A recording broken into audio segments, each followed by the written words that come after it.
안녕하세요. 악의 마음 있는 자들의 송하영 역을 맡은 김양길이라고 반갑습니다. 안녕하세요. 반갑습니다. 여러분. 권순정입니다. 사회 구성원으로서 뭔가 할 수 있어. 나는 내가 먹고 살지만 내 일로 인해서 남들이 좀 좋은 일이 있을 거야 라고 하는 것이 사회적 관계인데, 여기에서 배제됐다고 생각하는 것이 사회적 배제감이거든요. 상대적 박탈감이 10개의 어떤 그 고통을 갖고 있다면, 배제감은 90의 고통을 갖고 있다. 그래서 사회적 유대관계가 단절돼요. 왜? 내가 사회 구성원으로서 할 수 있는 게 다 박탈됐는데, 내가 지나가다 화가 나서 너를 때렸어. 그때 내가 왜 너한테 미안해 해야 되냐. 이런 관념으로 발전을 해요. 그래서 이게 사회적 배제감이 훨씬 더 큰 문제예요. 이것을 발견한 것이 유영철 면담하고 정남규로 넘어가면서, 이 두 놈이 똑같이 갖고 있는 게 배제감이었구나. 이거는 상대적 박탈감이 아니구나. 이걸 발견을 하는 거죠. 그래서 사실 요즘 젊은 친구들 갖고 있는 박탈감이나 배제감들이 그런 거거든요. 그러니까 박탈감이 발전을 하면 배제감이 돼요. 나는 되게 놀란 게, 일반인들이 생각할 때 범죄자들이 과연 그 경계선에서 왜 얘는 이 길을 선택했을까를 정말 고민한 것 같다고 난 생각을 해요. 그래서 그게 결국은 내가 볼 때는 상대적 박탈감을 지금 많이 느끼잖아요. SNS 이런 거 보면 뭐 어디 막 놀러 가고 맛있는 음식 막 사진 올라오고 이러면 상대적 박탈감 느끼잖아요. 박탈감 문제가 아니야. 박탈감은 그냥 누구나 극복할 수 있어요. 왜? 내가 목표만 뚜렷하면 극복이 돼. 근데 배제감은 아무리 목표가 뚜렷해도 안 돼. 그래서 좌절하게 되고 사회적 유대관계가 끊어지게 되는 원인이 되는 거예요. 사이버 범죄자들도 프로파일링이 가능한가요? 가능하죠. 그러니까 프로파일링이라고 하는 것은 그 범죄를 저지르는 사람의 유형과 특성이 무엇인가를 우리가 그 데이터로 만드는 거잖아요. 그러면 사이버 범죄도 지금은 그루밍이 있고 뭐 가스라이팅이 있고, 예를 들어서 뭐 기타 성범죄, 착취물 막 이렇게 다양하게 범죄가 지금 발전하고 있잖아요. 그 유형들이 달라. 그루밍을 저지르는 놈, 착취물 만드는 놈, 얘네들의 특성들은 다르다고 저는 생각을 해요. 그래서 그 특성을 유형화시켜 놓으면 수사에 접근할 때 이것을 어떻게 예방할 것이냐, 또는 수사에 접근할 때 어떤 식으로 전략적으로 체포하고 이거를 그 범죄를 밝힐 것이냐. 연쇄살인범 유영철 정남규의 하던 방식을 똑같이 옮겨서 프로파일링에 대한 기법에 대한 설명과 그냥 그 예시를 그냥 간단하게 한 가지 정도만 들어주십시오. 그러니까 프로파일링을 결국은 그가 한 행동을 보는 거잖아요. 그렇죠. 행동은 성격이고, 그러니까 성격 심리학 1장에는 사람의 성격은 행동으로 알 수 있다 이렇게 되어 있어요. 예를 들면 그러니까 강도를 저지르는 놈이 있고, 강도를 짓을 하러 들어가서 꼭 성범죄를 저지르는 놈이 있어요. 얘네들 둘은 강도인데 다르잖아요. 근데 강도를 저지르면 성범죄를 저지르는 애들은 강도만 저지르는 애들보다 이런 표현이 조금 적절하지 않을지 몰라도 이놈들의 범죄를 저지르고 난 이후에 만족도가 훨씬 높아요. 내가 사람을 장악해서 위협을 해가지고 돈을 뺏었단 말이야. 그것으로 만족감을 느끼는 범죄자들 유형이고, 성범죄를 저지르는 것은 한 사람의 인생을 내가 파괴했다라고 하는 훨씬 더 잔혹한 의도를 갖고 있는 놈들이기 때문에 자기가 한 행동, 성범죄라고 하는 이 행동에 대해서 훨씬 더 그 만족감을 더 크게 느끼거든요. 뭐 자백을 받거나 여죄를 추궁하거나 할 때 다르게 대응을 하는 거죠. 질문도 다르고, 그 범죄 유형 행동에 따라서 특징들을 미리 내가 알고 있는 거예요. 살인이라고 얘기하셨잖아요. 디지털 성범죄. 그렇죠. 이런 것들. 근데 거기에 심리적인 특징은 결국엔 똑같이 사회적인 배척감에 맞아요. 대한 것들. 타인의 삶을 파괴한다는 거. 그러니까 내가 파괴된 삶을 사는 것들도 내 스스로 회복하고 복구해서 내가 잘 살아야지가 아니고, 나는 이렇게 살고 있으니 너도 마찬가지 삶을 살아야 돼 라고 하는 시기의 감정이죠. 그러니까 그 사람이 갖고 있는 것을 어떻게든 파괴시키려고 하는 거예요. 그러니까 내가 지금 이 상황을 벗어나서 잘 되는 게 목표가 아니고, 너도 나처럼 파괴되어야 돼 라고 하는 목표를 갖고 있는 거죠. 그러면 그런 사이버 범죄에 대한 대처법 같은 건 혹시? 그러니까 그 사이버 범죄를 저지르는 자들의 그 배경들이 기존의 연쇄살인범처럼 학대나 뭐 이런 것들이 있었는지, 또는 어떤 배경 때문에 이런 영향을 받아서 지금 이런 범죄를 저지르는 것이 실행을 하게 됐는지 이런 걸 찾는다면 이걸 통해서 이제 프로파일링도 하고 예방도 할 수 있는. 그럼 만약에 교수님 말씀대로라면 누군가가 옆에 있어, 부모가 있었고 이야기해줄 사람이 옆에 있었고, 근데 그런 지설 범죄들이나 이런 것들도 어떻게 보면 사실은 뭐 인스타나 이런 것들에 공허한 것들을 더 올리고 남들한테 보여주기 위한 그런 삶을 살면서 어떤 시대적으로 상대적인 박탈감을 더 갖게 되고, 박탈감들이 더 확장을 갖게 되면 이제 배제감이 된다고 얘기하셨잖아요. 근데 그러면 만약에 주변에서 이제 그런 사람들한테 뭐 따뜻한 말 한마디나 좀 그 사람들의 이야기를 들어주는 사람들이 주변에 있다면, 한마디로 얘기하면 좋은 사람들이 있어서 좋은 의미의 취지의 교육적인 부분들을 같이 옆에서 함께 할 수 있으면 그런 것들이 좀 줄어들 수 있다는 얘기죠. 줄어들 수 있어요. 근데 한 가지 차이점, 중요한 차이점은 뭐냐면 그들이 기존에 가져왔던 윤영철, 정남규, 강호순 이런 연쇄살인범들을 보면 30대 중후반에 범죄를 저질렀잖아요. 지금 디지털 범죄를 저지른 애들이 20대 초반이라는 거야. 그렇다라고 한다면 사회에 대한 막연한 분노보다는 사회적 영향을 받은 그 범죄를 저지를 당시의 상황에 대한 압력들이 성장기에 기존 연쇄살인범들이 가져왔던 압력보다 훨씬 더 크다는 거거든요.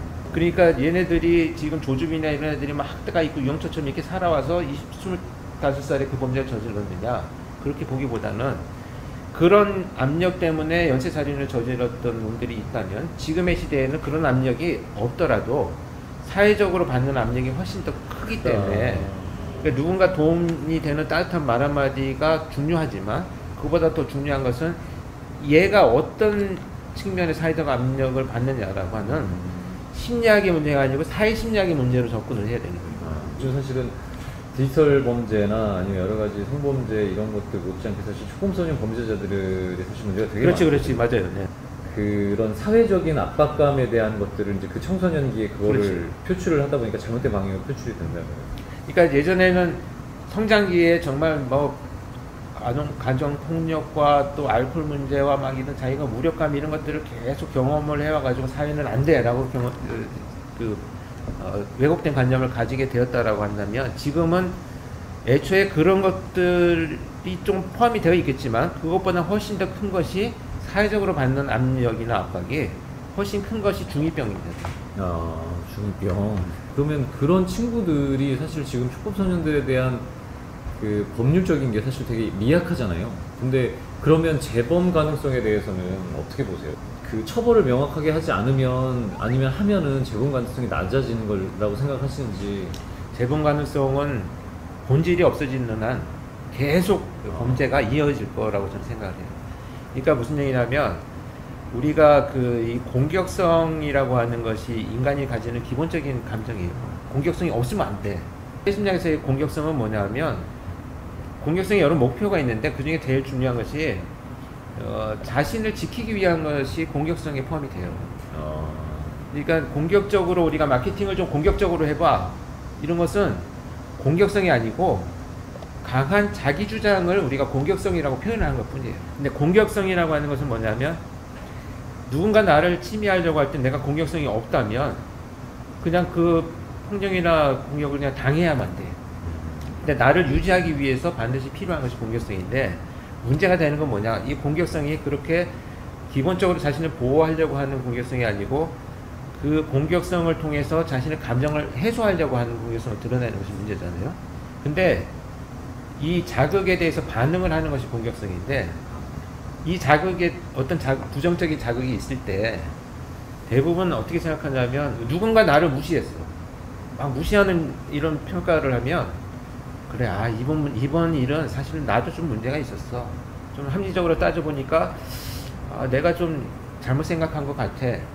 이렇게 공격을 받았지만 반드시 부정적이지는 않을 수 있어요. 뭐 내가 잘못했을 수도 있고, 아니면 저 사람이 그렇게 생각할 수밖에 없는 내 행동이 좀 오해의 소지가 있었나? 뭐 이런 것들을 스스로 생각할 수 있어요. 그러니까 어떤 부정적인 반응을 받았을 때 사람들은 대부분 좌절을 느끼게 되는데, 이 좌절이 근데 반드시 부정적인 것만은 아니에요. 그러니까 코로나 때문에 뭔가 지금 식당을 못 가. 근데 좌절해서 화가 나긴 하는데 그렇다고 식당을 가서 부수진 않잖아요. 근데 이 공격을 실행하는 이 자들은 어떤 자극에 대해서 부정적인 반응을 해요. 그런 프로파일러를 하셨을 때 그냥 프로파일러 입장에서 봤을 때 일반인과 범죄자들이 갖고 있는 그 차이가 아까 얘기하신 그 사회에 대한 배척감들도 그게 확장이 되는 거지만 지금 얘기하신 그 어떤 자극에 대해서 했을 때 부정적인 그렇죠. 것들을 보이는 게 네. 일반인들과의 차이죠. 차가 뭐 갑자기 끼어들었다 그러면 아 진짜 화가 갑자기 나지만 뭐 급한 일이 있었겠지 또는 뭐 다양한 우리 생각들을 해요. 뭐 이 상황을 좀 합리적으로 내가 이해하기 위해서. 근데 부정적인 생각만 인출을 하는 사람들의 차를 세우고 특징들은 차를 부시고 저놈이 나를 세상이 나를 무시하고 내 앞에 끼어들어? 라고 하는 부정적인 것에 그냥 갇혀 있는 거죠. 우리 사회에 있는 모든 사람들은 사실 잠재적인 범죄자라고 볼 수 있네요. 볼 수 있지만 대부분들이 그럼 마찬가지예요. 누구나 범죄는 저지를 수 있어요. 그러나 그 절제를 하는 결과에 대한 나의 책임 또 내가 이런 행동을 했을 때 어떤 결과 빚어지는 데 명확한 인식이 있어야 되고 또 두 번째는 상대방을 그런 어떤 행위나 행동에 대해서 합리적으로 내가 해석할 수 있는 어떤 사회적 이런 네트워크가 있어야 돼요. 그런 사람들은 범죄를 저지르지 않는데 그게 사회적 차단, 압력 때문에 느끼는 차단. 그것이 근데 제일 되게 중요해요. 그 웃긴 상황이 지금 예시를 들어준 그런 걸 보면 막 사람들이 뭔가 범죄를 저지를 것처럼 그 차에서 예를 들면 이제 모두가 앞질러 가거나 해서 날 무시해 이랬는데 분노를 해가지고 날 무시했어 네가 이랬는데 자기보다 강한 사람이 나오거나 그랬었을 땐 그게 수그러든단 말이에요. 아, 그건 인사하고 가는 거지. 그러면 예를 들면 범죄자들도 사실은 연쇄살인마라고 하는 그 범죄자들이 보면 남자가 없는 시간에만 골라서 들어가기 때문에 이것 또한 계획을 세워서 들어가는 체계적인 유형의 네. 범죄자다라고 얘기하는데 맞아요. 그러면은 결국엔 범죄자들이 보면은 연쇄살인이라고 하면은 사회적으로 갖고 있는 약자다라고 할 수 있는 어린아이나 노인들과 여성 이런 사람들을 주로 타겟을 한 건데 남자들을 상대로 연쇄살인을 갖고 있었던 그런 사례가 있나요, 우리나라에? 없어요. 외국은 있어요. 있어요. 대상이 될 수는 있어요. 그러니까 유형에 따라 목표에 따라 대상이 될 수는 있는데 아침에 일어났는데 알람이 안 울렸어요. 그래서 내가 늦잠을 잔 거야. 부랴부랴 준비를 하고 주차장에 내려갔더니 내 차 앞에 차가 이렇게 그 일자로 되어 있단 말이에요. 근데 연락처가 없어. 그래서 막 경비실에 연락을 하고 또 시간도 늦었는데 어찌 했는데 연락도 늦게 내려오고 해가지고 차를 어쨌든 빼고 출발해서 오는데 그날따라 또 차가 엄청 밀려 있는 거야. 그래서 겨우겨우 뚫고 나와가지고 오른쪽으로 빠져나오려고 딱 접어 들었는데 타이어가 빵꾸가 났어요. 들을 때부터 짜증나죠. 이게 뭐냐면 이 심리학에서 흥분 전이 이론이라는 게 있어. 싸움을 할 때 내가 이 각성되잖아요. 교감신경이 막 각성되고 이 혈액이 막 이 손끝 발끝 들어가면서 내가 공격을 하기 좋은 상태가 되는데 다른 일을 하고 있을 때 뭐 듣거나 영화를 보거나 이런 것들을 할 때도 그만큼 각성될 경우가 있어요. 그러면 내 뇌가 내가 싸울 때랑 지금이랑 혼동을 해. 전이 되는 거예요. 그렇게 겨우겨우 출근을 했는데 사무실에 들어가자마자 누가 농담으로 야 너는 뭐 맨날 늦게 오냐 이렇게 말을 그냥 농담으로 한번 했단 말이야. 그럼 평상시에 그런 얘기를 하면 아무렇지도 않은데 그날은 폭발해버리잖아요. 그것이 이제 충동적인 문제인데 이 연쇄살인범들은 그런 좌절들이 성장기에서 두들겨 패는 아버지를 아무도 말리지 않는 좌절. 또 그 내가 살아가면서 뭔가 노력을 해서 좀 바꾸려고 했을 때 아무도 도와주지 않는 좌절. 이것이 계속 쌓여져 와서 어느 정도의 그 임계치가 다다르면 그때부터는 우발 충동적으로 범행을 저지르는 게 아니고 이렇게 나를 여기까지 오게 만든 너희들에 대한 복수를 계획적으로 하기 시작을 해요. 아빠의 어떤 폭력적인 사건, 그 유영철도 그랬고 우리가 뭐 조강모 일부 찍을 때도 그렇고 아빠가 그렇게 엄마한테 그렇게 했었고 자기한테 그렇게 했었고 아빠도 이제 망치를 휘두르고 그렇게 따지면 사실 복수라는 대상은 남자들에게 대해서 가야 되는 게 원래는 좀 맞지 않나 이런 생각을 하거든요. 근데 그게 계획적인 것들은 꼭 여성이나 노인이나 그런 쪽으로 옮겨진단 말이에요. 그게 이제 첫 번째는 우리가 연쇄살인범을 너무 과대평가하는 거야. 그러니까 이놈들은 그냥 쉬운 대상. 그러니까 연속성을 가진다고 하면 공격성 이론을 보면 아까 제가 말씀드린 그 어떤 자극에 대해서 부정적인 생각이 났을 때 공격한다는 것이 있고, 두 번째는 뭐냐면 공격을 하게 되면 자기도 상처를 입을 수가 있거든요. 그래서 공격을 마지막에 실행하게 되는 가장 큰 이유는 모든 수단들을 다 고려해 봤지만 이것밖에 없어 라고 생각할 때 이제 최선의 선택이 공격이 라는 거죠. 합리적으로 자신의 감정을 해결해 나가는 이런 것보다는 연쇄적으로 계속 사람들을 내가 죽일 거야. 그냥 이것이 동기화가 되면 기회와 그 어떤 대상에 대한 어떤 이런 것들을 선택하게 되고, 또 편리성, 뭐 그 계속해 나가고자 하는 이런 노력, 그게 이제 모티브가 갖고 있는 세 가지 특징 중에 해당이 돼요. 이게 동기의 특성 이렇게 보면 첫 번째 목표가 설정이 돼요.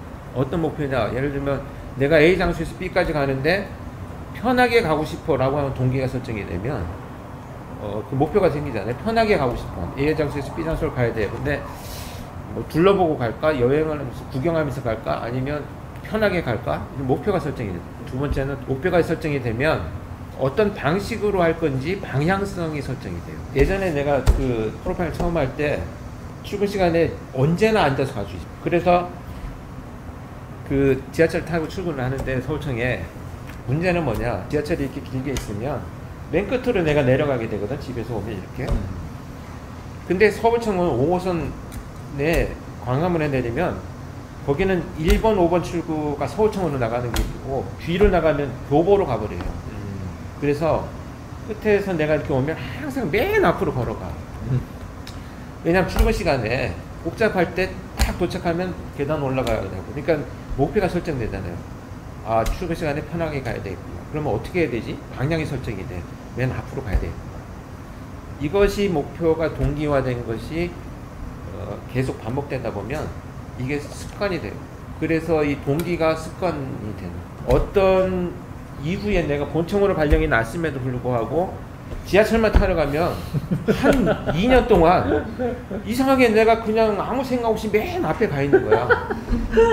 광화문을 갈 때도 맨 앞에 가 있고 나 혼자 그냥 그게 습관이 돼버리는 거예요. 그래서 이 동기가 이렇게 형성이 되면 그 목표가 설정이 되고 방향이 제시되고 습관이 돼요. 그래서 연쇄살인범 똑같아요. 자기가 하던 방식이 습관이 되고 그게 계속 유지되는 게 시그너처가 되는 거고, 그렇게 하다 보니까 좋아. 그래서 여성이 계속 선택되고 약자들이 있는 시간이 선택되고, 이런 집에 들어가면 의외로 침입이 용이한데 이것이 이제 자기가 이제 그 시그너처가 돼버리는. 사실 유영철은 동기가 형성되고, 동기가 형성이 돼서 그렇게 습관이 되고 그 습관이 그렇게 계속 들어간 거지, 마치 벌을 내리기 위해서 이제 유영철은 그렇게 거창하게. 그렇지. 그게 정답이에요. 그러니까 이춘재 때 그 얘기를 했었잖아요, 내가.